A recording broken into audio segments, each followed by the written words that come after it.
2021년 12월 17일 금요일 새벽기도에 오신 모든 성도님들 주님의 이름으로 환영합니다. 오늘 함께 나눌 말씀은 구약성경 요엘서 2장 12절에서 17절 말씀입니다. 요엘서 2장 12절에서 17절 말씀입니다. 제가 봉독하겠습니다.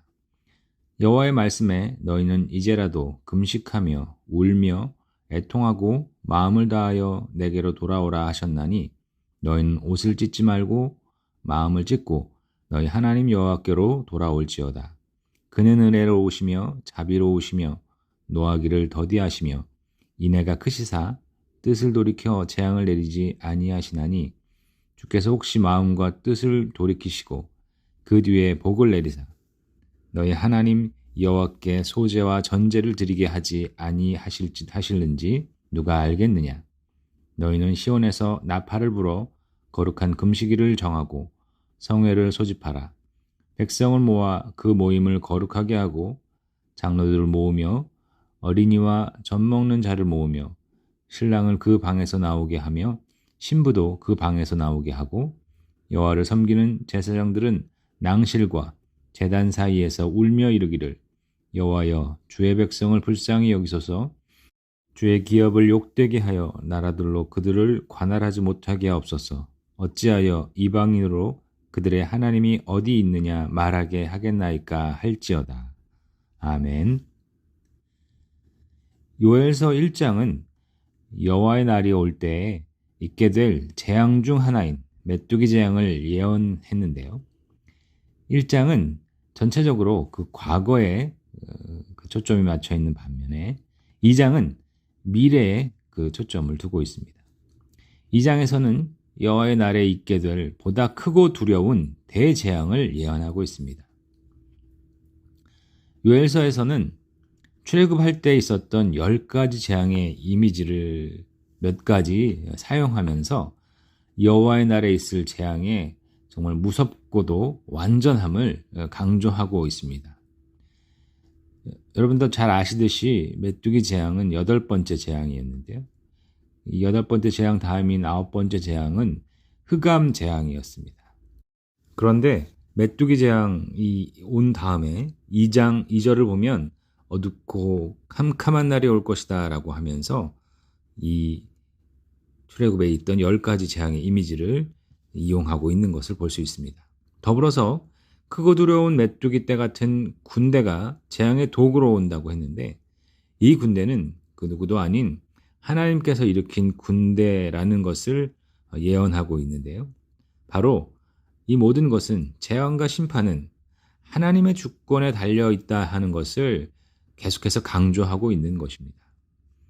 우리가 읽진 않았지만 2장 1절에서 11절에 묘사된 이 재앙은 메뚜기 재앙보다 훨씬 크고 무서운 재앙으로 설명하면서 이를 막을 자가 절대 없다는 것을 말하고 있습니다. 여호와의 날은 겁을 주려는 공상의 개념이 아니라 실제 있을 마지막 날입니다. 그 날을 온전히 구현시킬 주권은 오직 하나님께만 있다는 것을 오늘 말씀은 거듭 강조합니다. 우리는 이 엄연한 진리를 받아들이고 마지막 재앙이 오기 전에 우리에게 주어진 회개의 기회를 붙들어야겠습니다. 여러분, 그런데 회개의 기회가 평생 있을 것 같고 언제나 우리가 원하면 회개할 수 있을 것 같지만 실상은 그렇지 않다는 것을 알 수 있습니다.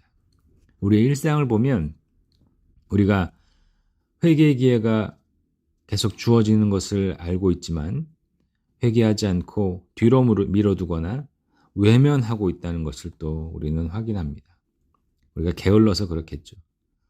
그리고 예수님께서는 누가복음 17장 24절에 번개가 하늘 아래 이쪽에서 번쩍이어 하늘 아래 저쪽같이 비침같이 인자도 자기 날에 그러하리라고 말씀하셨습니다.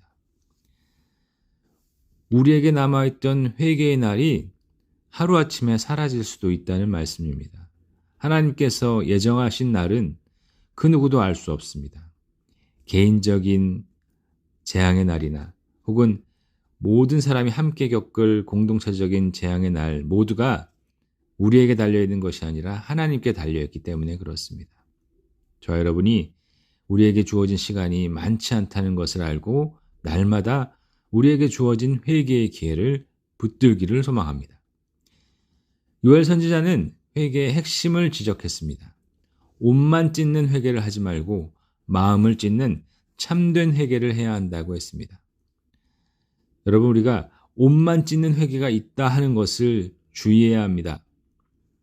옷만 찢는 회개나 마음을 찢는 회개가 겉으로는 보기에 비슷하게 보이기 때문에 그렇습니다. 우리 중에 누구도 처음부터 그 회개를 시작할 때 옷을 찢는 회개를 해야지 하고 마음먹는 사람은 없을 것입니다. 만일 처음부터 옷만 찢는 회개를 해야겠다 이렇게 생각하는 사람이 있다면 그 사람은 하나님을 무시하고 멸시하는 외식하는 자일 것입니다. 중요한 것은 회개한 내용을 계속 신실하게 지켜나가는가 하는 것입니다. 가슴 아파하고 눈물 흘리는 것보다 다시는 죄를 짓지 않는 것이 훨씬 더 중요합니다. 옷만 찢는 회개가 아니라 마음을 찢는 참된 회개를 주께 드리는 모든 성도님들의 삶이 되시기를 기도합니다. 그런데 여러분, 우리가 마지막 날 큰 재앙과 환난에서 회개의 기회를 얻고 주님께 나아갈 수 있는 이유는 우리가 의로워서도 아니고 우리가 잘나서도 아닙니다. 오직 하나님이 오래 참으시고 자비하시고 은혜로우시기 때문임을 잊지 않아야겠습니다. 주님은 잘 변하지도 않고 매일 고집 부리고 욕심이 많아 자기 뜻대로 하려는 우리를 매일매일 참아주시고 우리에게 매일 자비와 은혜를 베풀어주고 계시다는 사실을 잊지 말아야겠습니다. 주께서 우리를 참아주시고 우리에게 베풀어주시는 자비와 은혜를 매일 조금씩 더 온전히 알아가는 모든 성도들이 되기를 바랍니다. 오늘 우리에게 주어진 삶은 내가 쌓고 키워온 것이 아니라 오직 주께서 허락하신 은혜로 이루어진 삶임을 잊지 않고 날마다 감사하며 회개할 기회를 붙들고 주께 돌아가는 성도들이 되기를 주님의 이름으로 축원합니다. 함께 기도드리시겠습니다. 존귀하신 하나님 아버지, 주께서 온 세상의 주인이시며 모든 주권을 갖고 계심을 인정하며 주인 되신 주님만을 찬양합니다. 우리의 운명은 우리에게 있지 않고 오직 주님께만 있음을 알고 날마다 겸손하게 살아가는 모든 성도들이 되게 하여 주시옵소서. 자연과 세상의 형편을 보고 앞날을 예측하지만 정작 주님의 마지막 날의 징조는 보지 못하는 어리석은 자들이 되지 않게 우리를 깨워 주시옵소서. 지금도 주께서는 우리에게 회개의 기회를 주셔서 주께로 돌아갈 수 있는 은혜를 베푸시는 줄 압니다. 우리에게 주어진 이 회개의 기회를 허비하지 않게 하시고 오래 참으시고 자비하신 하나님이 기뻐하시는 성도의 삶을 살아가는 우리들 모두가 되게 하여 주시옵소서. 지금 우리나라뿐만 아니라 전 세계가 다시 코로나 전염병이 확산되어 가고 있어서 큰 어려움 가운데 있습니다. 주께서 이 땅의 인생들을 불쌍히 여겨주시고 속히 이 고통에서 건져 주시옵소서. 방역이 잘 이루어지도록 모든 사람이 힘을 합하게 하시고 코로나에 감염된 사람들은 아프지 않고 잘 치료될 수 있도록 역사하여 주시옵소서. 교회도 이 위기 한가운데에서 잘 이겨나갈 수 있도록 붙들어 주시고 또 다가오는 2022년을 잘 준비해서 하나님 나라의 역사를 이루어가는 열린비전교회가 또 이 땅의 교회들이 될 수 있도록 인도하여 주시옵소서.